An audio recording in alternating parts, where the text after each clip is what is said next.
दिदीबहिनी आमा बाबु जति पनि हुनुहुन्छ तपाईले हामी सबैले आशा राखेका छौं एक दिन प्रभु हामीलाई लिन आउनुहुन्छ भनेर। और ये भी जानते हैं कि प्रभु यीशु मसीह सर्वशक्तिमान परमेश्वर है, सच्चा परमेश्वर है, वो हमारा जीवन है और वही हमारा मार्ग है। यो कुरो पनि हामीलाई थाहा छ हाम्रो परमेश्वर चाहिँ सर्वशक्तिमान परमेश्वर हुनुहुन्छ, हाम्रो उहाँ सच्चा परमेश्वर, हाम्रो जीवन दिने परमेश्वर हुनुहुन्छ।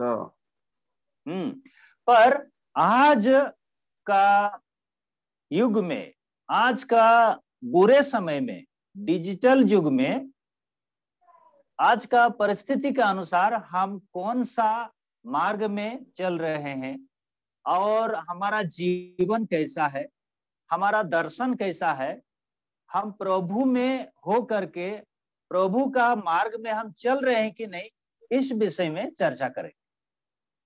आज भोलिको आज आधुनिक संसारमा चाहिँ हामीहरू बाँचिरहेका छौं, हामी चाहिँ यस्तो संसारमा बाँचिरहेका छौं। आज हामी यसरी आज जति पनि आज विज्ञानको आज देशमा हामी बाँचिरहेका छौं, तर यस्तो अवस्थामा चाहिँ हामीले प्रभुसँग कसरी हामीले बाँच्नुपर्छ, प्रभुसँग कसरी जिउनुपर्छ, त्यस विषयमा हामी चर्चा विचार गर्नेछौं। हाँ, एक बात पूछना चाह रहे हैं कि मेरा आवाज सबको सुनाई दे रहा है? म तपाईलाई एकखेप सोध्न चाहन्छु, मेरो बोली चाहिँ तपाईहरु सबैले सुन्नु हुँदैछ? क्लियर छ जी, बहुत क्लियरली सुन रहे हैं। ठीक है ब्रदर जी, धन्यवाद, परमेश्वर का धन्यवाद हो। परमेश्वर का धन्यवाद हो। आगे हम लोग बढ़ाते हैं, विषय को हम लोग आगे बढ़ाते हैं। प्रभु यीशु मसीह का हम लोग गवाह हैं, हम सब प्रभु यीशु मसीह का गवाह हैं, हम लोग साक्षी हैं। प्रभु हाम्रो साक्षी हुनुहुन्छ, परमेश्वर का बेटा और बेटी हैं, हामी प्रभुको छोराछोरीहरू हौं। प्रभु यीशु मसीह का लहू से हमें खरीद लिया है, प्रभु यीशु मसीह को रगतले हामीहरू किनिएका हौं। हमें मिरास बनाया है, अनंत जीवन का अधिकार दिया है, स्वर्गीय राज का अधिकारी बनाया है। हामीलाई आज मिरास बनाएका छौं, हामीलाई स्वर्गीय राज्यको हकवालाहरू पनि बनाएका छौं। हाँ, पर आज का परिस्थिति के अनुसार फैशन युग में, डिजिटल युग में हमारा जीवन शैली कैसा है और कैसा रहना चाहिए, हम लोग वचन के अनुसार देखेंगे। अहिलेको संसार, आधुनिक संसारमा चाहिँ आज वैज्ञानिकको संसारमा चाहिँ हामी कस्तो प्रकारले हामी आज बाँच्नुपर्छ, प्रभुमा हामी हुनुपर्छ, यस विषयमा हामी हेर्नेछौं। इस विषय को लेकर के चर्चा करने से पहले और एक वचन पढ़ेंगे, नीति वचन उसका 3 अध्याय का 5 पद से 8 पद तक हम लोग पढ़ेंगे। नीति वचन 3 अध्याय। आउनुहोस् हामी यस विषयमा जानुभन्दा अगाडि हितोपदेशक 3 अध्यायको 5 र 6 पद पढ्नेछौं। कोई भी पढ़िए, नेपाली में पढ़िए। आफ्नो सम्पूर्ण हृदयले परम प्रभु माथि भरोसा राख र आफ्नै समझमाथि भर नपर, आफ्ना सबै मार्गहरूमा उहाँलाई मान र उहाँले तिम्रा बाटाहरू सिधा तुल्याउनु हुनेछ। तिम्रो आफ्नै दृष्टिमा बुद्धिमान नहौ, परम प्रभुको भय मान र खराबीबाट अलग हौ, यो तिम्रो नाइटोका लागि स्वास्थ्य हुनेछ र तिम्रा हड्डीहरूका लागि मासी। 9 पद भी पढ़ देंगे भाई, प्रिय भाई, 9 पद पढ़ दीजिए। तिम्रा सम्पत्तिले र तिम्रा सबै उब्जनीको पहिलो फलले परम प्रभुलाई आदर गर। हाँ, आमीन। परमेश्वर इस वचन के द्वारा से हम सबों को आशीष दे। प्रभुले यस वचनद्वारा हामी सबैलाई आशीष दिएका हुन्। हाँ, यहाँ पर हम लोग देख रहे हैं कि प्रभु यीशु मसीह हमारा मार्ग है, हमारा जीवन है और हम उसका गवाह हैं। और यहाँ पर हम लोग देख रहे हैं कि लिखा है कि तू अपनी समझ का सहारा ना लेना, वरन संपूर्ण मन से यहोवा पर भरोसा रखना। किनभने यहाँ लेखिएको छ परमेश्वर चाहिँ हाम्रो मार्ग, हाम्रो जीवन र हाम्रो साक्षी हुनुहुन्छ। र यहाँ चाहिँ प्रभुले भन्नुभएको छ आफ्नो सम्पूर्ण हृदयले परमप्रभुमाथि भरोसा राख र आफ्नै समाजमाथि नपर। हाँ हाँ, तो प्रभु का हम लोग संतान है, बेटा बेटी है, हमें अधिकार दिया गया है। हम एक दिन वचन का अनुसार स्वर्गदूतों का न्याय करेंगे। पर एक बात कहना है, बोलिए, एक बात कहना है। हामीलाई प्रभुको छोराछोरी हामीलाई बनाएका हौं भने, प्रभुको सन्तानहरू यदि हौं भने हामीलाई आज न्याय गर्ने, आज स्वर्गदूतहरूमाथि मात्रै होइन सबैलाई न्याय गर्ने अधिकार पनि दिएको छ। यस विषयमा हामी आज विशेष ध्यान मनन गर्नेछौँ। फिर भी एक बात कहना है। फेरि पनि म एउटा कुरा भन्नु छ। हाँ, हम लोग मसीह परिवार में, कलीसिया में और सब विश्वासी भाई बहन लोगों का बीच में हमारा जो जीवन है, क्या वचन के योग्य हम तैयार हुए हैं? प्रभु का महिमा के योग्य, प्रभु के योग्य हम तैयार हुए हैं आज का समय में? अहिलेको समयमा चाहिँ हामी जति पनि मण्डलीमा भाइ बहिनीहरूको मध्यममा चाहिँ हामी उहाँहरूको आज बीचमा चाहिँ हामीहरू के तयारीको साथमा हामीले साक्षीको जीवन राखेका छौँ भनेदेखि चाहिँ आजको यो आधुनिक संसारमा चाहिँ हामीले कस्तो प्रकारको आज हाम्रो जीवन हुनुपर्छ। जैसे भाई प्रार्थना कर रहे थे कि हमारा जीवन में, हमारा परिवार में हम अस्वस्थ हैं, रोगी हैं, निर्बल हैं, दुर्बल हैं, चिंता में पड़े हैं, ऐसा करके भाई प्रार्थना कर रहे थे। एकजना तपाईहरु मध्येमा एउटा भाइले प्रार्थना गरिरहेको थिए कि हामीहरुमा कतिजना रोगी छौं, दुर्बल छौं, हामी निर्बलहरु छौं भनेर। तो यदि हम प्रभु का मार्ग में चल रहे हैं, वचन के अनुसार चल रहे हैं और प्रभु में है, दर्शन में है, प्रार्थना में है, आत्मा में है, संगति में है, तो हमें आत्मिक रीति से आत्मा में हष्टपुष्ट होना चाहिए, चंगा होना चाहिए, सामर्थ से भरा हुआ होना चाहिए, महिमा से भरा हुआ होना चाहिए, खुशी, शांति, प्रेम और आनंद से, आशीष में, महिमा में भरा हुआ होना चाहिए। यदि हामीहरुमा प्रभुको बाटोमा हिँडिरहेका छौं भने, प्रभुको मार्गमा हिँडिरहेका छौं भने हामीमा पनि यस्तो खालको आज अनुभव हुनुपर्छ। हामी चंगाई छौं, स्वस्थ छौं, हामी प्रभुमा एकदमै स्वस्थ छौं, हामी प्रभुको लागि चाहिँ हर अवस्थामा हामी प्रभुमा अझै बलियो बनिँदै जानुपर्छ भनेर त्यस्तो हामी हुनुपर्छ।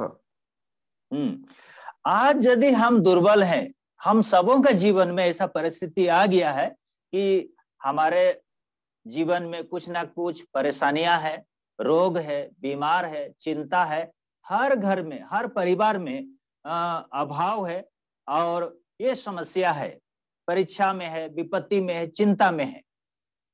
यदि हामीमा पनि यस्तो कतिजनामा हाम्रो भाइ बहिनीहरुमा पनि कतिजना निर्बल छन्, रोगी छन्, अस्वस्थहरू छन्, आज उहाँहरू चिन्ता फिक्रीमा छन् भनेदेखि हामीमा पनि यस्तो कुरो पनि हामीमा हुनु हुँदैन। तो यदि आज हम निर्बल हैं, दुर्बल हैं, रोगी हैं, तो इसे एक बात प्रकट होता है, एक बात हम जान सकते हैं कि हम वचन के अनुसार नहीं चल रहे हैं, हम अपना इच्छा के अनुसार चल रहे हैं, अपना बुद्धि के अनुसार चल रहे हैं। यदि हामीहरु निर्बल छौं, दुर्बल छौं, आफैलाई हामीले कमजोरी छौं भनेर हामी भन्छौं भने हामी आफ्नै अवस्थामा हामी हिँडिरहेको छौं, आफ्नै इच्छामा हिँडिरहेको छौं, हामी वचन अनुसार प्रभुको वचन अनुसार हामी चलेको हुँदैनौं। हम लोग देखते हैं संसार में हर मल्टी सिटी में, गांव में, हर तरफ बड़ा बड़ा फ्लैट, बिल्डिंग बनाया जा रहा है और कंपटीशन, शादी विवाह हो रहा है और कंपटीशन चल रहा है, फैशन का मार्केट, डिजिटल का मार्केट और मल्टी लेवल मार्केट अब सारा देश में, सारा संसार में छाया हुआ है। हर जगह घर बन रहा है, हर जगह अपना बिजनेस और नौकरी में लगे हुए हैं, पैसा कमाने के लिए लगे हुए हैं। हामीहरूमा पनि आज संसारमा पाउँछौँ। यो आधुनिक संसारमा चाहिँ हामी बाँचिरहेको छौँ। आज संसारमा हामी तपाईँले देख्नुहुन्छ धेरै धेरै ठुला ठुला महलहरू बनिरहेको छन्। ठुला ठुला आज उनीहरूले आफ्नो व्यवसायहरू चलाइरहेको छन्। उनीहरू आफ्नो आफ्नो आज इच्छामा उनीहरू बाँचिरहेको छन्, जिइरहेको छन्। तर उनीहरूले आज यो कुरोलाई ध्यान गर्नु सकेको छैन कि आज हामीले चाहिँ आज आफ्नो हाम्रो यो आधुनिक संसारमा, आज वैज्ञानिक संसारमा हामीहरू कुन प्रकारले बाँचिरहेको छौँ। तो संसार में सिर्फ मतलब के लिए जी रहे हैं, संसार में अंधकार में है, धोखा में है, संसार में खोए हुए हैं, संसार के लोग भटके हुए। किनभने हामी संसारमा अन्धकारमा हामी बाँचिरहेका हुन्छौँ, हामी आफैलाई धोकामा राखेका हुन्छौँ। हामी आज त्यो भिडभाडमा हामी मुसिएर उनीहरू सँगसँगै सङ्गलित भएर हामी जिरहेको हुन्छौँ। यदि आज हम वचन के अनुसार नहीं चल रहे हैं, प्रभु यीशु मसीह परमेश्वर का इच्छा के अनुसार नहीं चल रहे हैं, तो हम सब लोग, कुछ लोग संसार के लोगों का जैसा हम लोग भी चल रहे हैं, संसार को फॉलो कर रहे हैं। यदि हामी प्रभु यीशु मसीह जस्तै भएर हामीले आज जिएनौँ भने, बाँचेनौँ भने, प्रभु यीशु मसीह जस्तै हामीले वचन अनुसार हामीले आज जिउन सिकेनौँ भनेदेखि चाहिँ हामी र आज त्यो संसारको मानिसहरूमा केही फरक हुँदैन। उनीहरू जस्तै हामीहरू पनि भइरहेको हुन्छौँ। यहाँ पर कहता है कि तू अपनी समझ का सहारा ना लेना। यहाँनिर भनिएको छ तिम्रो आफ्नो समझमाथि भर नपर। पर हम अपना समझ का सहारा लेते हैं। तर हामी चाहिँ आफ्नै समझमाथि भर पर्छौँ। वरन संपूर्ण मन से यहोवा पर भरोसा रखना। तर यहाँ चाहिँ भनिएको छ तिमीले आफ्नो सम्पूर्ण हृदयले चाहिँ परमप्रभुमाथि भरोसा गर। हम लोग परमेश्वर पर संपूर्ण रूप से भरोसा नहीं रखते हैं। तर हामीले चाहिँ सम्पूर्ण प्रकारले परमप्रभुमाथि भरोसा राखेका हुँदैनौँ। हम लोग मनुष्य का ऊपर भरोसा रखते हैं, पैसा का ऊपर भरोसा रखते हैं। हामी चाहिँ मान्छेहरूमाथि बेसी भरोसा गर्छौँ, पैसा रुपियाँमाथि हामी बेसी भरोसा गर्छौँ। उसी को स्मरण करके सब काम करना। प्रभु यीशु मसीह को, परमेश्वर को स्मरण करके सब काम करना लिखा हुआ है। किनभने प्रभु यीशु मसीहलाई सम्झना गरेर मात्रै तिमीले सबै कामहरू गर्नु। तब वह तेरे लिए सीधा मार्ग निकालेगा।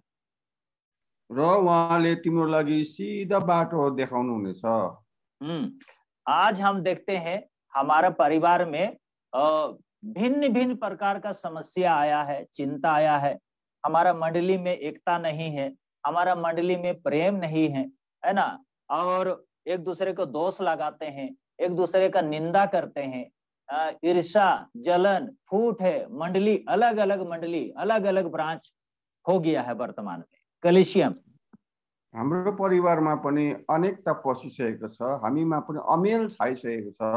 हामी देख्छौँ परिवारमा मात्रै नभएर मण्डलीमा पनि आज हामी एक दुसराप्रति हामी दोषादोष गर्छौँ। आज हामी एक दुसरामा आज फुट ल्याउँछौँ, ईर्ष्या ल्याउँछौँ। हामीमा त्यो आज प्रेम हामी भित्र हामी पाइँदैनौँ। हम अपना अपना मार्ग अपना लिए हैं, अपना मार्ग में चल रहे हैं।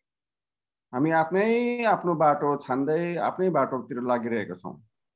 सीधा मार्ग नहीं है हमारे। हाम्रो लागि त्यो सीधा बाटो चाहिँ हामीले लिएकै छैनौँ, टेढ़ा मार्ग बना लिए। हामी चाहिँ बाङ्गो बाटो लिएर हिँडिरहेका हुन्छौँ। सीधा मार्ग सत्य का मार्ग है जो स्वर्ग की ओर जाता है। किनभने सिधा बाटो चाहिँ त्यो स्वर्गको बाटोलाई देखाउँदछ, जहाँ चाहिँ प्रभु यीशु मसीह कहाँ पुर्याउँदछ। प्रभु यीशु मसीह ने कहा कि मार्ग और सत्य और जीवन मैं ही हूँ। प्रभु यीशु मसीह हमारा मार्ग है। किन प्रभु यीशु मसीहले स्वयंले भन्नुभयो बाटो सत्य र जीवन म नै हो, मद्वारा बाहेक तिमीहरू कोही पनि पिता कहाँ आउँदैनौ। 7 पद में लिखा है कि अपनी दृष्टि में बुद्धिमान ना होना। 7 पदमा लेखेको छ तिम्रो आफ्नै दृष्टिमा बुद्धिमान नहो।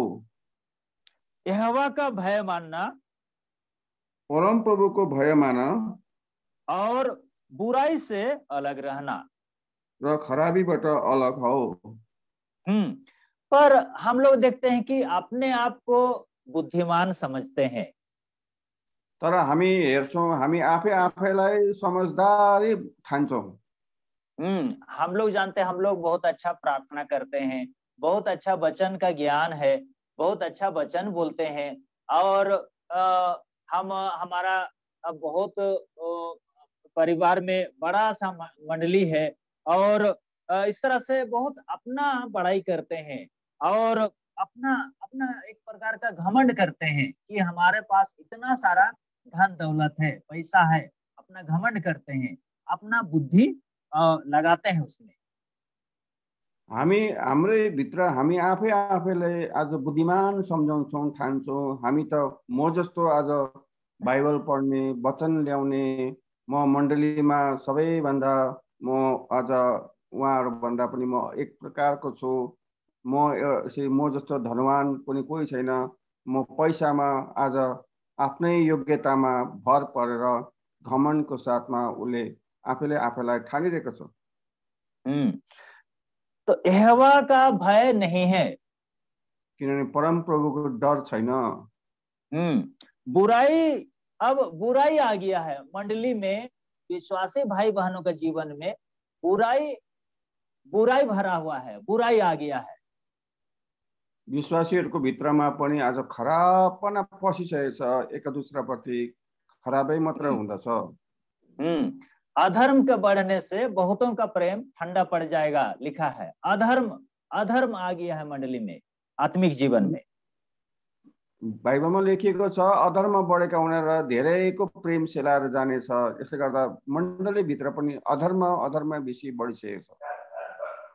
8 पद में लिखा है कि ऐसा करने से तेरा शरीर चंगा, तेरा शरीर भला चंगा और तेरी हड्डियां पुष्ट रहेगी।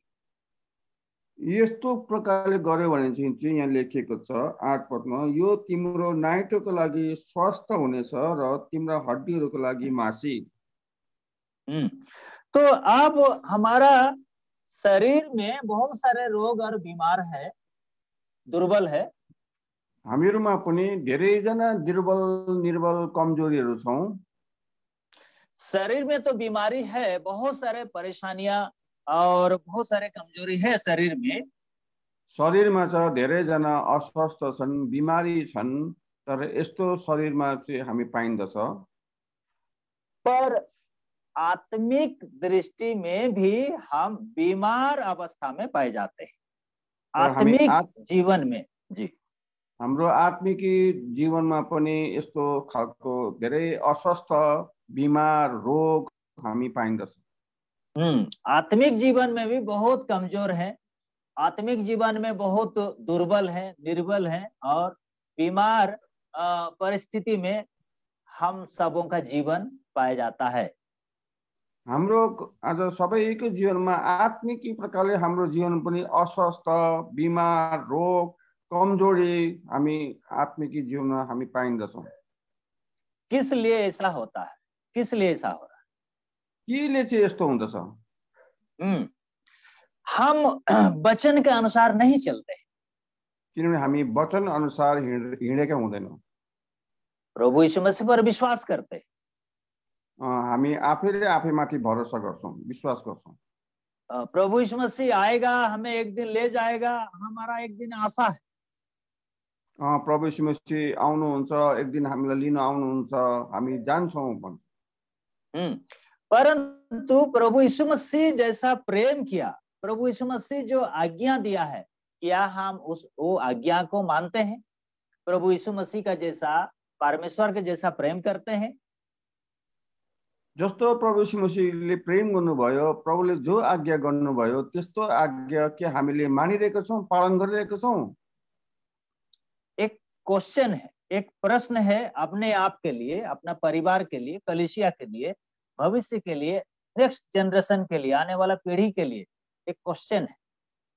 एउटा प्रश्न छ, आउनेवाला भावी सन्तानको निम्ति, परिवारको निम्ति, मण्डलीको निम्ति एउटा क्वेशन म तपाईहरुलाई राख्दछु। हाँ, समझने के लिए एक उदाहरण के लिए एक वचन पढ़ेंगे समझने के लिए। यूहन्ना 14 अध्याय का 15 पद कोई पढ़िए।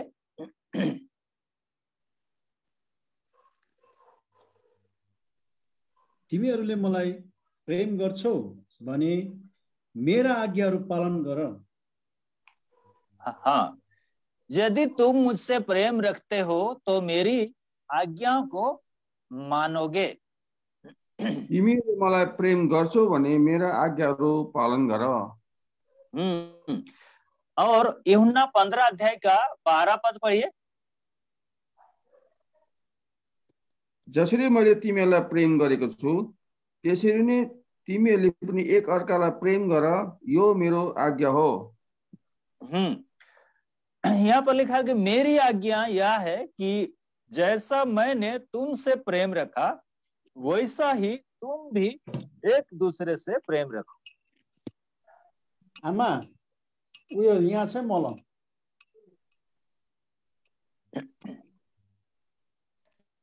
हेलो। जी जी ब्रदर, कंटिन्यू। हाँ हाँ हाँ हाँ बोलिए।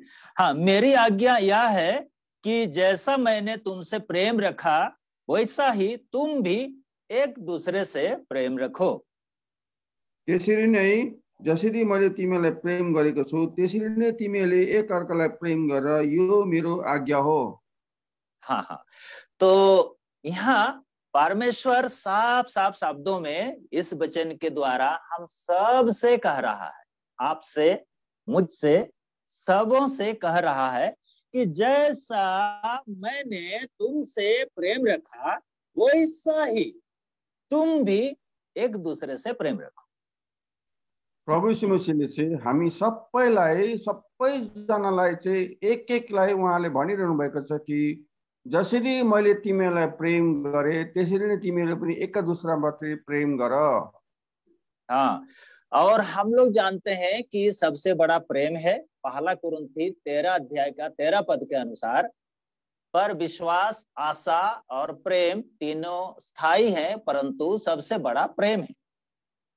हामी सबैलाई थाहा छ कि पहिला कोरिन्थी 13 अध्यायको 13 मा चाहिँ तीन प्रकारले त्यहाँनिर भनिएको छ, प्रेम, आशा र धीरज, सबैभन्दा बढी चाहिँ प्रेम हो। और गलती 5 अध्याय का 22 पद में लिखा है कि आत्मा का फल प्रेम है, प्रेम पहला फल प्रेम है। गलाती 5:22 मा लेखिएको छ, आत्माको पहिलो फल प्रेम हो। पहला यूहन्ना 4 अध्याय का 8 पद में लिखा है कि परमेश्वर प्रेम है। पहिले यूहन्ना 4 अध्यायको 8 पदमा तपाईले पाउनुहुन्छ परमेश्वर स्वयं प्रेम हुनुहुन्छ। तो यदि हम प्रेम करते हैं तो परमेश्वर का आज्ञाओं को पूरा करते हैं। यदि हामीले साँच्चै प्रेम गर्छौं भनेदेखि चाहिँ उहाँको आज्ञा पालन गर्छौं। और मार्कुस उसका 12 अध्याय का 31 पद में लिखा है कि तू प्रभु परमेश्वर अपने परमेश्वर से अपने सारे मन से, सारे प्राण से, सारे बुद्धि से और सारे शक्ति से प्रेम रखना, ये सबसे बड़ी आज्ञा, ये पहला आज्ञा है। मर्कुस 12 को 31 मा तपाईले पाउनुहुन्छ, त्यहाँनिरले भनेको छ तिमीले आफ्नो सारा हृदयले, आफ्नो सारा तनले, आफ्नो सारा प्राणले तिमीले प्रेम गर। और दूसरा यह है कि तू अपने पड़ोसी से अपने समान प्रेम रखना। दोस्रो कुरो चाहिँ हामी यहाँ पाउनुहुन्छ, तिमी आफ्नो छिमेकीले आफैलाई जस्तै प्रेम गर। हाँ, और याकूब में और पहला यूहन्ना में हम लोग देखते हैं कि जो भलाई करना जानता है और नहीं करता है उसके लिए ये पाप है, लिखा है। तपाईले याकूब किताब, यूहन्ना किताबमा तपाईले पाउनुहुन्छ, पहिला यूहन्ना किताबमा भलाइ गर्न जानेर पनि जसले गर्दैन उसलाई पाप हो। और सब प्रकार का अधर्म तो पाप है, लिखा, सब प्रकार का अधर्म तो पाप है। सबै प्रकारको अधर्म चाहिँ पापको जडा हो, पाप हो। हम सब जानते हैं प्रार्थना करना चाहिए एक दूसरे को, हाँ प्रार्थना करना चाहिए। हामी सबैलाई हामी थाहा छ, हामी एक दुसराको निम्ति प्रार्थना गर्नुपर्छ। प्रार्थना नहीं करते, तर हामी प्रार्थना गर्दैनौँ।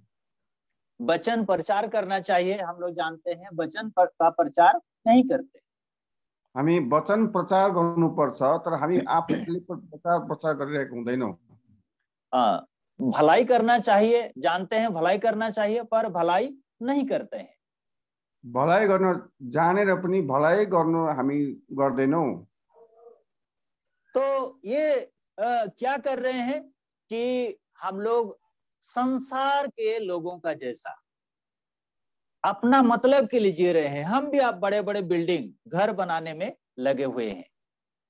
हामी पनि त्यो संसारकै मानिसहरू जस्तै मतलबी प्रकारले हामी बाँचिरहेका छौँ। हामी संसारमा आफ्नै लागि ठुल्ठुला महलहरू, आफ्नै आफ्नै व्यवसाय मात्रै गरिरहेका हुन्छौँ। कीमती गाड़ियां, लग्जरी गाड़ियां, व्हीकल्स हम लोग खरीद रहे हैं और हायर एजुकेशन के लिए, उच्च स्तरीय पढ़ाई के लिए हम लोग लाखों रुपया खर्च कर रहे हैं। हामीहरू एकदमै दामी दामी गाडीहरूमा हामी चढ्छौँ, किन्छौँ, आज त्यसमा हामी हिँड्छौँ।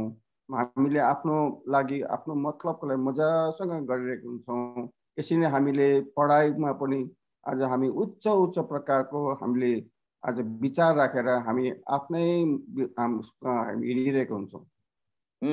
अपने लोग, अपने बच्चे लोग का नौकरी के लिए, बिजनेस के लिए, रुपया पैसा कमाने के लिए हम लोग लगे हुए हैं। हामी आफ्नै परिवारको, आफ्नै नानीहरूको लागि, आफ्नै आज आज व्यवसायको लागि, हामी आफ्नै आज संसारको लागि हामी बाँचिरहेका हुन्छौँ। आज भारतवर्ष में, इंडिया में ऐसा मार्केट आ गया है। अहिलेको भारतवर्षमा यस्तो प्रकारको बजार आएको छ। इसका बारे में जानना जरूरी है। यसको लागि हामीले जान्नु एकदमै हामी आवश्यक छ। जो डिजिटल मार्केट आ गया है, क्रिप्टो करेंसी का मार्केट आ गया है, ऑनलाइन मार्केट आ गया है, कैशलेस मार्केट आ गया है, हम लोग जानते हैं। हामीलाई थाहा छ यो आधुनिक संसारमा चाहिँ हर प्रकारको आज आधुनिक प्रकारले यन्त्रहरूले निक्लिने पैसा, यन्त्रद्वारा नै आज यताउता गर्ने सबै सुविधाहरू आज उपलब्ध भइसकेको छ। और एक मार्केट आ रहा है अभी, जिसको बोलते हैं डीमोनेटाइजेशन, जो डिसेंट्रलाइज होगा,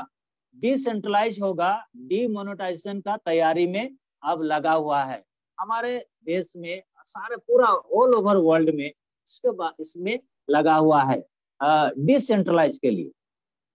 हामी चाहिँ एकदमै यो संसार, यो आधुनिक संसार जो वैज्ञानिकले बनाएको कुरोमा चाहिँ आज त्यसमै आज लागिरहेको छ। त्यसद्वारा नै सारा संसार यसले आज छाएको छ। त्यो संसारको भित्र आज यो आज व्यवसायहरू चलिरहेको हुन्छ। हाँ, पहले जमाने में क्या करते थे कि जो लेन देन करते थे, खरीदारी करते थे, मान लीजिए धान चावल देते थे और तेल चावल राशन पानी खरीद के लाते थे। अपना घर से धान चावल देते थे और साबुन तेल खरीद के लाते थे। पहिलाको संसारमा तपाईले पाउनुहुन्छ, पहिलाको समयमा चाहिँ त्यस्तो थिएन। आज तपाईहरुको धान छ भने त्यो धान आज तपाईले बजारमा दिनुहुन्छ, त्यसको आज त्यसको सट्टामा तपाईले साबुन, तपाईलाई घरमा चाहिने हरेक तपाईको आवश्यक जिनिस तपाईले साटासाट गर्नु पर्थ्यो। उसके बाद सिक्का नोट आया, चांदी का सिक्का, सोना का सिक्का आया, उसके बाद नोट आया, उसके बाद कार्ड आया, swipe card, credit card, debit card आया, और अब पे फोन, गूगल पे और पेटीएम, कैशलेस आ गया है मार्केट में। पहिला पहिला तपाईहरुले पाउनु भएको थियो, तपाईलाई याद थियो पहिलाहरु खुद्रा पैसाहरु चलन हुन्थ्यो, कागजको पैसाले सबै लेनदेनहरु हुन्थ्यो भनेदेखि आजको आधुनिक संसारमा चाहिँ तपाईले पाउनुहुन्छ सबै आज यन्त्रिक प्रकारले त्यो तपाईहरुले पैसाको लेनदेन गर्न पाउनुहुन्छ। तपाईहरुकोमा कार्डहरु तपाईहरुले आज उपयोग गर्न सक्नुहुन्छ। और अब देख रहे हैं कि डिजिटल करेंसी आ गया है, क्रिप्टो करेंसी आ गया है। करेंसी दिखाई नहीं देगा, लेन देन करेंगे और ये करेंसी दिखाई नहीं देगा। आप कुछ भी खरीदारी करेंगे, ऑनलाइन खरीदारी करेंगे, करेंसी नोट पैसा दिखाई नहीं देगा, लेकिन आप लेन देन कर पाएंगे।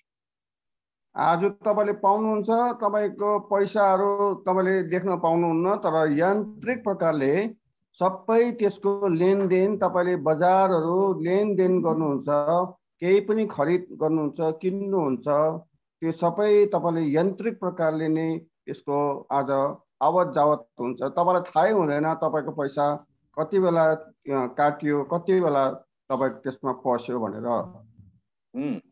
तो आज इस मार्केट का दौड़ में इसी चीज को पाने के लिए आज यंग जनरेशन, जो अभी का जमाने के लोग इसको पाने के लिए दौड़ रहे हैं, बिल्डिंग बनाने के लिए और हाई सोसाइटी मेंटेन करने के लिए, हाई स्टेटस मेंटेन करने के लिए, ज्यादा पैसा रुपया पैसा कमाने के लिए, बड़ा बिजनेस करने के लिए, बड़ा नौकरी करने के लिए, इसी को पाने के लिए अब इस रास्ते में दौड़ रहे हैं, इस रास्ते में जा रहे हैं।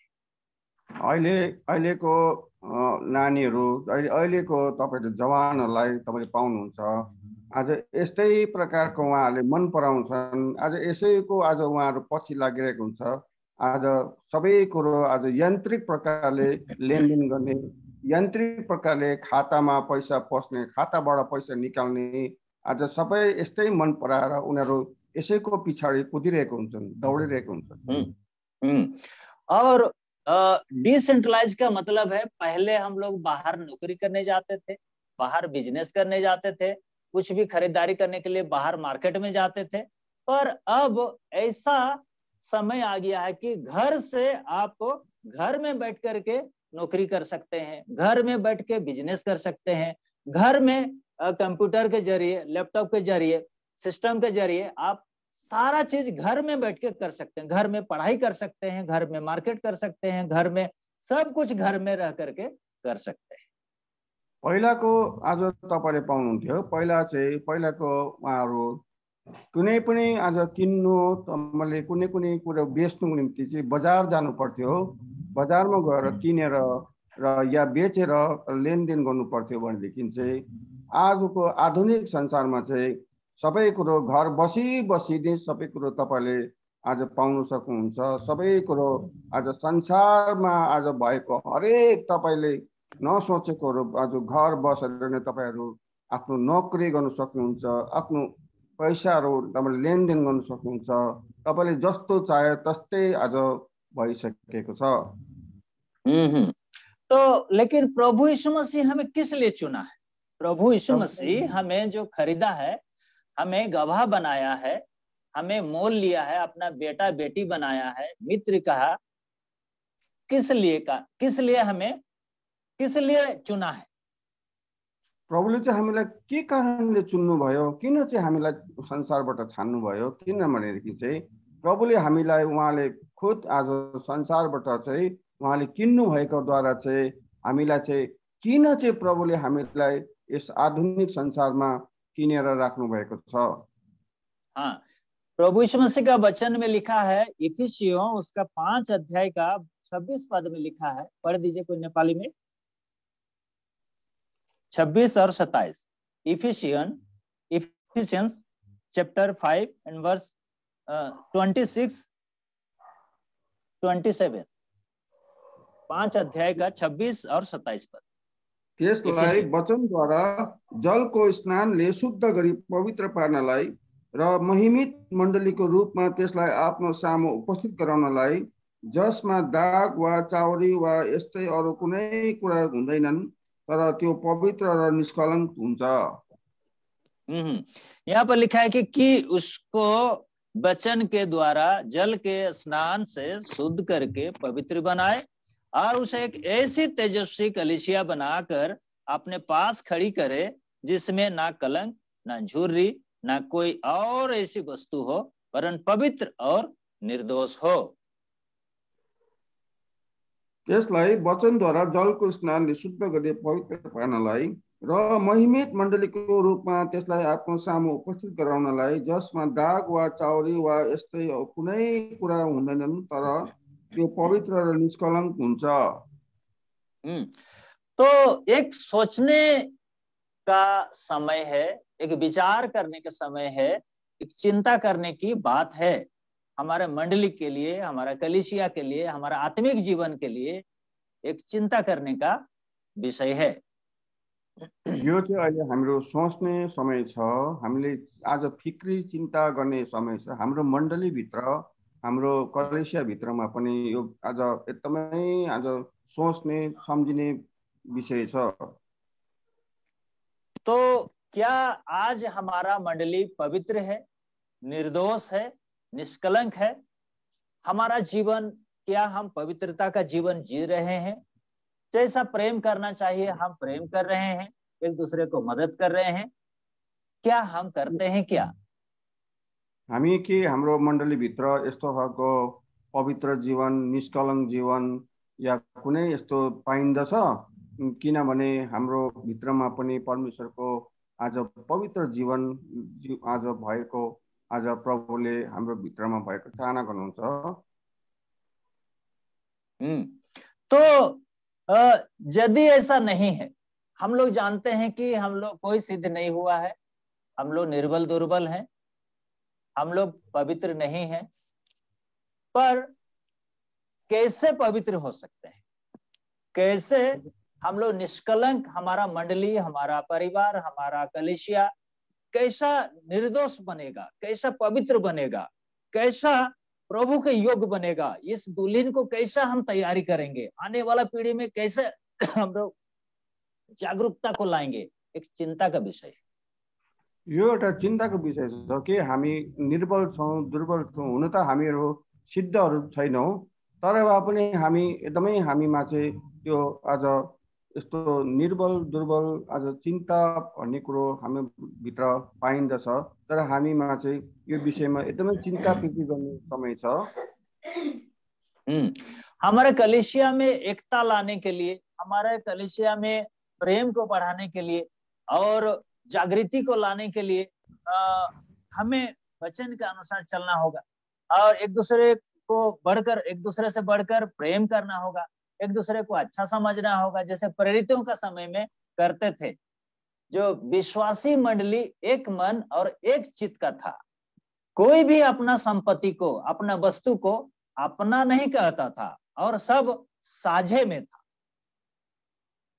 हामीहरूमा पनि आज यस्तो हुनुपर्छ कि हामीमा पनि हामी एकतामा हुनुपर्छ। हामी के एकतामा छौँ, हामी एकतामा प्रेममा छौँ भनेदेखि पहिलाको समयमा पनि आज त्यो प्रेरितहरूको समयमा पनि उनीहरूको आज धन सम्पत्ति उनीहरूले सबैलाई गरिबलाई आज बेचेर बाँडिदिन्थे। उनीहरू सबैमा त्यो सम्पत्ति उनीहरूको साझा हुन्थ्यो। कोही पनि उनीहरूमा आज एकता प्रेम भन्ने कुरो उनीहरूको सदैव हुन्थ्यो।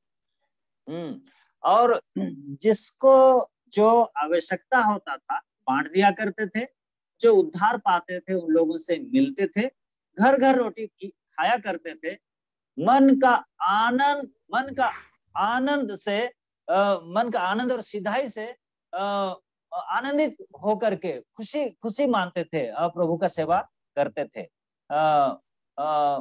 घर घर रोटी तोड़ते थे और सब लोग प्रसन्न थे। उस समय सब लोग खुश थे, प्रसन्न थे सब। उनीहरूको भित्रमा पनि उनीहरूको सम्पत्ति गरिबलाई उनीहरूको भित्रमा आवश्यक परेकोलाई बाँडिदिन्थे र मण्डलीमा थपिएकोहरू नयाँ नयाँ विश्वासीहरूमा पनि उनीहरूमा आज एकता थियो, उनीहरूमा एकदमै मेलमिलाप थियो उनीहरूको भित्रमा पनि रोटी तोडाई प्रार्थनाको एकताको उनीहरूको भित्रमा पाइन्थ्यो त्यो। तो यदि आज भी प्रभु हमारे जीवन में ऐसा करे, हमारा घर स्वर्ग में है, प्रभु यीशु मसीह आने वाला है, बहुत जल्दी आने वाला है, आएगा, हमें ले जाएगा, हमारा घर स्वर्ग में है, हमारे लिए जगह तैयार करने के लिए गया है, हमें आके ले जाएगा, हमको प्रभु यीशु के साथ रहना है, स्वर्ग में हम रहेंगे, तो वहां के लिए हमें तैयारी करना है। हाम्रो आज बास हाम्रो घर चाहिँ स्वर्गमा छ। एक दिन हामीलाई प्रभु यीशु मसीहले लिन आउनुहुन्छ, हामी स्वर्गमा उहाँ सँगसँगै हामी बास गर्नेछौँ, रहनेछौँ।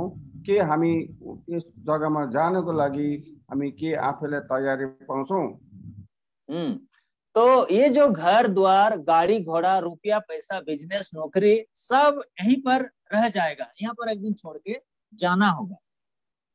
किनभने यहाँ भएको तपाईहरुको ठुला ठुला महलहरू, तपाईहरुको गाडीहरू, तपाईहरुको आफ्नो आफ्नो सबै कुरो आज सम्पत्तिहरू यही संसारमा छोडिन्दछ, तपाईले केही पनि लिएर जान सक्नुहुन्न। हाँ, यदि हम एक दूसरे को अब भी हम मदद नहीं करते हैं, एक दूसरे को सहायता नहीं करते हैं, भलाई का काम नहीं करते हैं, प्रेम यदि नहीं कर रहे हैं, तो हम भी संसार का जैसा जीवन जी रहे हैं, संसार के लोगों का जैसा चल रहे हैं। हामीहरू पनि एक दुसरासँग हामी मेल मिलापमा रहेर हामी पनि आज एक दुसरालाई सहायता गरेनौं भनेदेखि चाहिँ त्यो संसारकै मान्छे जस्तो हामीहरू पनि हुन्छौं, हामी पनि स्वार्थीहरू हुन्छौं। त्यसले गर्दा चाहिँ हामीले पनि यो कुरालाई चाहिँ विशेष गरेर ध्यान दिनुपर्छ। हम समाप्त करने जा रहे हैं। समाप्त करने से पहले और दो शब्द इस जूम मीटिंग के माध्यम से आप लोगों को कहना चाहते हैं। म यो सेवालाई चाहिँ आज अन्त गर्नु गइरहेको छु, तर यो जुमको सेवालाई चाहिँ तपाईहरुसँग म जोडिन लागिरहेको थिएँ। तो लिखा है कि अधर्म के धन से अपने लिए मित्र बना लो, जब वह जाता रहे तो वह तुम्हें अनंत निवासों में ले ले। तो ये लूका 16 अध्याय का 9 पद में लिखा है कि अधर्म का धन से अपने लिए मित्र बना लो, लिखा।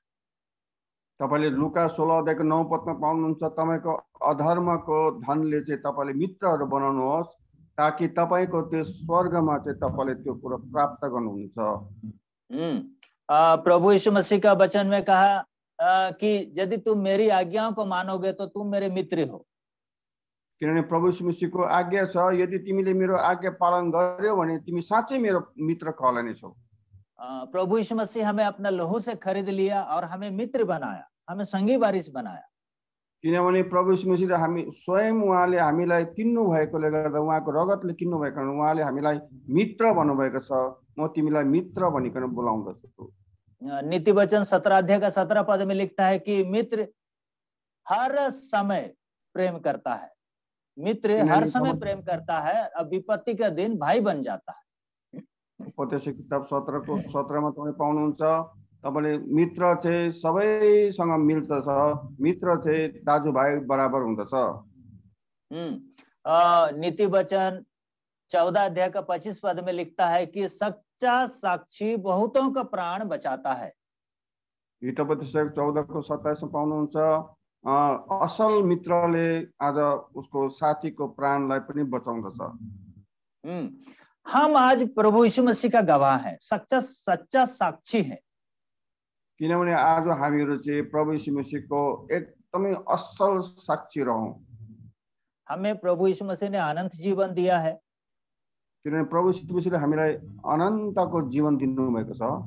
पवित्र आत्मा का दान दिया है, पवित्र आत्माको दान पनि गर्नुभएको छ। स्वर्ग ले जाएगा, स्वर्गमा पनि लानुहुन्छ। स्वर्ग में हमेशा हमेशा के लिए रहेंगे, वहां पर मृत्यु नहीं होगा। किन स्वर्गमा सधैँ सधैँको लागि हामी बस्नेछौँ, त्यहाँ मृत्यु हुने छैन। जब हमें स्वर्ग जाना है तो हम इस संसार के वस्तुओं को क्यों पकड़ के बैठे हैं? यदि हामी साँच्चै नै स्वर्गै जानेहरू हो भने चाहिँ संसारको आज यस्तो चिजहरूमाथि किन हामी पक्रेर बसिरहने? प्रभु यीशु मसीह जैसा प्रेम किया हम लोग क्यों प्रेम नहीं कर पाते हैं? जसरी प्रभु यीशु मसीहले प्रेम गर्नुभयो कि हामी किन चाहिँ त्यस्तो प्रेम हामी एक दोस्रोलाई नगर्ने? प्रभु यीशु मसीह ऐसा प्रेम रखा, अपना प्राण को दे करके प्रेम किया। प्रभु यीशु मसीहले यस्तो खालको प्रेम गर्नुभयो, उहाँले आफ्नो प्राण त्याग गरिकन प्रेम गर्नुभएको हो। परमेश्वर ने जगत से ऐसा प्रेम रखा कि अपना एकलौता पुत्र को प्रभु यीशु मसीह को दे दिया, हमारे लिए और आपके लिए दे दिया। किनभने परमेश्वरले संसारलाई यति बिघ्न माया प्रेम गर्नुभयो कि उहाँले एक मात्र जन्माएको छोरालाई दिनुभयो। दीन हो गया, नम्र हो गया, मनुष्य का समानता हो गया, प्राण दे दिया, सारा लहू को बहा दिया, गरीब हो गया हमें धनी बनाने के लिए। किनभने प्रभु यीशु मसीह हाम्रो लागि एकदमै नम्र बन्नुभयो, दीन बन्नुभयो, हाम्रो लागि प्राण दिनुभयो। आज हाम्रो लागि उहाँ असल मित्र पनि बनिनु भएको। पर आज हमारा कलीसिया में आज आत्मिक दृष्टि में देखिए, शरीर का ये आंख से देखिए, क्या आज हमारा कलीसिया में एकता है, प्रेम है, वो विश्वास है, वो मेल प्रेम है?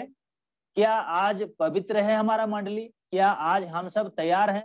यदि कल आज आता है प्रभु यीशु मसीह, आज को आता है, कल आता है, तो क्या हम प्रभु यीशु मसीह के साथ जाने के लिए तैयार हैं? उसका योग बने हैं? क्या हम ऐसा प्रेम करते हैं, ऐसा काम कर रहे हैं?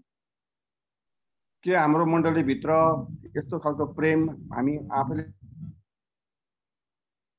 गर्न लागिरहेका छौं, जसमा चाहिँ एक दुसराप्रति प्रेम हामीमा हुनुपर्छ, ईर्ष्या हुनु हुँदैन। यस्तो हामीले भयो भने मात्रै हामी प्रभु यीशु मसीहको साँच्चै हामी मित्र बन्ने छौं, प्रभु यीशु मसीह साँच्चै नै हामीलाई लिन आउनुहुन्छ। अभी भी समय है मित्रों, अभी भी समय हमारे भाई बहनों कि आइए हम लोग एक संकल्प लेते हैं, मन को फिराते हैं और फिर विचार करते हैं और प्रभु का योग बनने के लिए। प्रभु बहुत जल्दी आने वाला है, तो प्रभु के साथ हम भेंट करने के लिए हम अपने आप को तैयार करते हैं। अहिले पनि समय छ प्रियहरू, दाजुभाइ दिदी बहिनीहरू, तपाईहरुलाई अहिले पनि समय छ। प्रभु यीशु मसीहलाई साँच्चै नै तपाईले भेट्नु नै हुन्छ भने हामी एक दुसरालाई प्रेम गरौं, एक दुसराप्रति हामी आज्ञाको पालन गरौं। यदि हमारे पास संपत्ति है, संसार का संपत्ति है, हमारे पास कुछ है और हमारे पड़ोस के हमारे भाई मसीह भाई बहन लोग गरीब हैं, तो उनको मदद करेंगे। यदि हामीमा धन सम्पत्ति छ, हामी धनी छौं भनेदेखि हाम्रो छेउको हाम्रो दाजुभाइहरू विश्वासीहरू गरीब छ, उहाँहरूलाई अभाव छ भने हामी उहाँहरूलाई सहायता गरौं। हमारे खेत है, खलियान है, नौकरी है, बिजनेस है, जो आमदनी आता है, तो उसके द्वारा हम लोग देने के द्वारा, अच्छा काम करने के द्वारा परमेश्वर का प्रतिष्ठा करते हैं, परमेश्वर का महिमा को करते हैं, महिमा को बढ़ाते हैं। तपाईहरुमा पनि धेरैजना बारी बिरुवाहरू हुनेहरू, खेती किसान हुनेहरूमा चाहिँ तपाईहरुले पनि त्यो कुरोद्वारा पनि एक दुसरालाई तपाईले सहायता पुर्याउनु भयो भने साँच्चै नै तपाईले परमेश्वरसँगको आज सम्बन्ध तपाईले गाँच्न सक्नुहुन्छ। प्रकाशित वाक्य 3 अध्याय का 2 पद में लिखा है कि जागृत हो और उन वस्तुओं को जो बाकी रह गई है और मिटने पर है उन्हें दृढ़ कर, क्योंकि मैंने तेरे किसी काम को अपने परमेश्वर के निकट पूरा नहीं पाया। तपाईले पाउनुहुन्छ प्रकाशित वाक्य 3 अध्यायको 2 मा, जागा हो र बाँकी रहेका ती कुराहरू जो मर्न लागेका छन् बलिया बनाऊ, किनकि मैले तिम्रा कामहरू परमेश्वरको सामु सिद्ध पाएको छैन। मैंने तेरे किसी काम को अपने परमेश्वर के निकट पूरा नहीं पाया। मैले परमेश्वरको तिम्रा कामहरू परमेश्वरको सामु सिद्ध पाएको छैन। हाँ, तो हमारे कलीसिया को पवित्र बनाने के लिए, निर्दोष और निष्कलंक बनाने के लिए, अपने आप को प्रभु के योग्य होने के लिए, हमारा गवाही को सिद्ध बनाने के लिए और प्रभु यीशु मसीह जो आएगा उसका दुल्हन, प्रभु यीशु मसीह दूल्हा है और ये जो कलीसिया है दुल्हन है, इसको प्रभु यीशु मसीह के लिए तैयार करने के लिए एक संकल्प लेते हैं, हामीले प्रतिज्ञा करते हैं। हाम्रो मण्डली भित्र हामीले साँच्चै नै एकदमै पवित्र निष्कलङ्क हामी हुनु हो भने एक दिन हामी प्रभु यीशु मसीह आउनुहुन्छ। प्रभु यीशु मसीह आफ्नो दुल्हनलाई लिन हाम्रो कलिसियालाई लिन आउनुहुन्छ। त्यति बेला हामी प्रभुलाई भेट्नको निम्ति हामीमा त्यो एकदमै गहिरो संकल्प हामीमा हुनुपर्छ। यदि हमारे पास कुछ नहीं है तो काम करेंगे, बिजनेस करेंगे और बिजनेस करके परमेश्वर का राज्य और धार्मिकता के लिए काम करें, परमेश्वर का महिमा के लिए काम करें। यदि हामी तपाईँ हामीमा सबै कुरो तपाईँमा व्यवसाय छ, तपाईले आज लेनदेनको तपाईको छ भने पनि तपाईले त्यसद्वारा पनि तपाईले परमेश्वरको कामलाई चाहिँ निरन्तर जारी गरेर परमेश्वरसँगको तपाईको सम्बन्ध राख्न सक्नुहुन्छ। आत्मा को बचाने के लिए, प्राणों को बचाने के लिए और चेलों को तैयार करने के लिए हम लोग काम करेंगे, बिजनेस करेंगे। और प्रभु यीशु मसीह जैसा गरीब हो गया, दीन हो गया, अपने आप को खर्च कर दिया, हम लोग कुछ काम करके जो कुछ हमारे पास है उसको दे करके आत्मा को बचाने के लिए काम करें। हामीहरू पनि आज आत्मा बचाउनु पर्छ। हामीमा पनि एक दुसराको हाम्रो सबै सम्पत्तिहरू एक दुसरामाथि साझा राखेर अभाववाला हुनेलाई दिएर चाहिँ हामी परमेश्वरको निम्ति हामी एक दुसराप्रति हामी प्रेम हामी लगातार होइरहनु पर्छ। यदि आज से प्रभु यीशु मसीह जो हमारा मार्ग है वो सत्य है और जीवन है, प्रभु यीशु मसीह ने कहा कि मार्ग, सत्य और जीवन मैं ही हूँ, बिना मेरे द्वारा कोई पिता के पास नहीं पहुंच सकता। किनभने साँच्चै नै आज हामी प्रभुको बाटोमा छौँ भने, प्रभुको सत्यमा छौँ भने, प्रभुको जीवनमा छौँ भने प्रभु यीशु मसीहले स्वयं भन्नुभएको छ, बाटो सत्य र जीवन मद्वारा बाहेक कोही पनि पिता कहाँ आउँदैन। यूहन्ना 15 अध्याय का 5 पद में लिखता है कि मेरे बिना तुम कुछ भी नहीं कर सकते। किनभने यूहन्ना 15 को 5 मा तपाईले पाउनुहुन्छ, मद्वारा तिमीहरू केही गर्न सक्दैनौ। तो प्रभु यीशु मसीह को स्मरण करके प्रभु यीशु मसीह के लिए, उसी का राज्य के लिए, उसी का धार्मिकता के लिए हम करेंगे। हम अपना बुद्धि नहीं लगाएंगे, अपना समझ का सहारा नहीं लेंगे तो एक दिन जरूर हम लोग सफल होंगे। प्रभु यीशु मसीह का कलीसिया को तैयार करेंगे, जो हम लोगों का जो प्रभु का दास। अच्छा बोलिए। हामी साँच्चै नै प्रभु यीशु मसीहको लागि तयारी हुनुको लागि, प्रभु यीशु मसीह जस्तै हुनुको लागि चाहिँ हामीले चाहिँ लगातार हामीले आफ्नो बुद्धि हैन, आफ्नो कुनै पनि आफ्नो योग्यता हैन, तर हामीले चाहिँ प्रभु यीशु मसीहलाई तयारीको साथमा भेट्नको निम्ति चाहिँ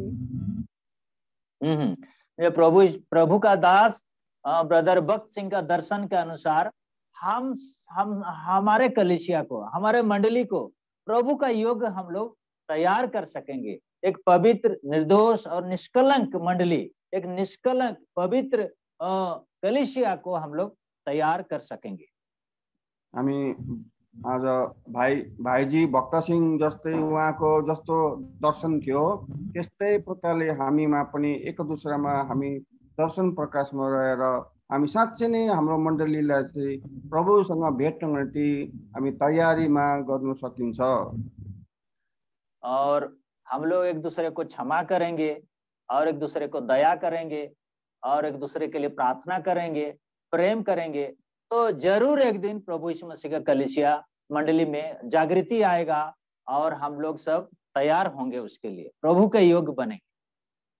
हामी एक दुसरालाई हामी क्षमा गर्न सिक्नुपर्छ, एक दुसरालाई हामी आज मेल मिलापमा रहनुपर्छ, र मात्रै हामी प्रभुको लागि हामी तयारी साथमा प्रभुलाई भेट गर्नको लागि हामी जान सक्नेछौँ। तो अब प्रार्थना करेंगे एक दूसरे के लिए कि हमारे मंडली में जो गड़बड़ियां हैं, जो दोष लगाते हैं, जो ईर्ष्या करते हैं, जलन करते हैं, जो मतलब के लिए जी रहे हैं, स्वार्थ के लिए जी रहे हैं, पैसा है, रुपया पैसा है, घर द्वार है, एक दूसरे को मदद नहीं करते हैं, तो उनके लिए प्रार्थना करेंगे ताकि उनका हृदय बदले और जो गरीब है, जो आशय है, उनको हम लोग मदद कर सके, आगे बढ़ा सके, प्रभु का योग बना सके, उनको भी ऊंचा उठा सके। हाम्रो मण्डली भित्र हामी एक दुसरा प्रति हामी प्रेम गर्नुपर्छ, प्रार्थना गरिदिनुपर्छ। हामीमा पनि आज यस्तोहरू पनि छौँ होला जसको आफ्नै महलहरू छन्, आफ्नै गाडीहरू छन्, आफ्नै तपाईँहरूको धन सम्पत्तिहरू होलान्, तर तपाईँले उहाँ कतिजना तपाईँहरूको भाइहरू, दाजुभाइ, दिदीबहिनीहरू, आमा बाबुहरू कति अभावमा छन्, आवश्यक अवस्थामा छन्, उहाँलाई तपाईँले साथ पुर्याएर चाहिँ हामी साँच्चै नै परमेश्वरको लागि एउटा तयारीको योग्यको हामीले जीवन बिताउन सक्छौँ। तो प्रभु हम सबों को आशीष दे। हमारा नाम खिरोत कुमार है, झारखंड में हम रहते हैं, सालेम प्रेयर हाउस छोटा सा मंडली है, और हमारा परिवार जो है खड़गपुर में रहते हैं। मेरा 2 बेटा लोग हैं, हमारे लिए भी प्रार्थना कीजिए। प्रभु का सेवा करते हैं, इसे विश्वास में चल रहे हैं। 1996 में हम प्रभु यीशु मसीह को पाए हैं, और हम बाहर में रहते हैं, और जब भी ऐसा समय मिलता है प्रभु का सेवा करते हैं। हमारे लिए प्रार्थना में याद रखिएगा। तपाईहरु प्रभुले यस वचन पढाइमा आशीष दिएको। मेरो नाम तपाईले जान्नुहुन्छ भने मेरो नाम खिरोत कुमार हो। म चाहिँ आज झारखण्डमा म सेवा गर्छु। म यहाँ खडगपुरमा आएको छु। मेरो 2 जना नानीहरू छन्। आज उहाँसँग मिलेर म त्यहाँ आज यसरी संगति गर्छु। म प्राय बाहिरै म सेवा गर्दै हिँड्छु। मेरो तपाईले प्रार्थनामा याद गरिदिनुहोस्। हमारे मंडली कलिसिया में जो है हो ट्राइब कास्ट के लोग हैं। हो ट्राइब जो विश्वासी भाई बहन लोग हैं, हो ट्राइब के हैं, मुंडा ट्राइब हैं, आदिवासी लोग हैं। और एक दिन आइए हमारे मंडली में, हमारे झारखंड में आइए और एक बार देख के जाइए, संगति करके जाइए, और हम सबों के लिए प्रार्थना में याद रखिए। और भी इससे हम लोग जूम मीटिंग कर सके, एक दूसरे को उत्साहित कर सके, एक दूसरे का भार को चिंता को उठा सके, प्रार्थना कर सके, और इसके लिए प्रार्थना कीजिए। सबको जय मसीह। प्रभु हम सबों को आशीष दे। तपाईहरु पनि म भएको मण्डलीमा आउन सक्नुहुन्छ, किनभने म भएको मण्डलीमा चाहिँ प्राय जस्तो त्यहाँनिर आदिवासी प्रभुको जनहरू हुनुहुन्छ। तपाईहरु म त्यहाँ सेवा गर्छु र तपाईहरु पनि यसरी तपाईहरुले पनि मलाई यसरी यो अनलाइनमा मौका दिनुभयो। म अति नै खुसी छु। फेरि पनि मेरो लागि प्रार्थना गरिदिनुहोस्। समयमा तपाईहरुसँग यसरी मिलेर सेवा गर्ने तपाईहरुसँग र मिल्न सकौं। तपाईहरुलाई मेरोबाट हजुरहरुलाई सबलाई जय मसीह। जय मसीह ब्रदर। जय मसीह सबैजनालाई। हाम्रो युट्युब च्यानल कफरनहुम विथ एल्सादाईलाई तपाईहरु सबैजनाले माया गरिदिनुहोस्, प्रार्थना गरिदिनुहोस् अनि सब्स्क्राइब गरिदिनुहोस्। धन्यवाद।